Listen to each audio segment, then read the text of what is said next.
Астанада көп пәтерлі тұрғын үй кешенінің құрылысын қаржыландыруға бөлінген бюджет қаражатын иемдену фактісі бойынша Дорстрой-Трест жауапкершілігі шектеулі серіктестігінің басшысына қатысты сот үкімі шығарылды. Тергеуді қаржылық мониторинг агенттігінің Астана қаласы бойынша департаменті жүргізді. Еске салсақ, Самұрық-Қазына Констракшн акционерлік қоғамы мен Дорстрой-Трест жауапкершілігі шектеулі серіктестігі арасында құрылысқа инвестиция тарту туралы шарт жасалып, оның аясында мердігерге 2,6 миллиард теңге аванс аударылған.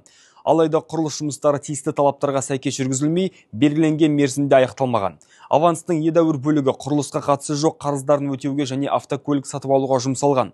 Бұдан бөлек 650 миллион теңге жалған шарттар арқылы байланысы бар компаниялардың шоттарына аударылып, қолма-қол ақшаға айналдырылған. Сот үкімімен Дорстрой-Трест жауапкершілігі шектеулі серіктестігінің басшысы Нұрабаев кінәлі деп танылып, оған 7 жыл бас бостандығынан айыру жазасы тағайындалды.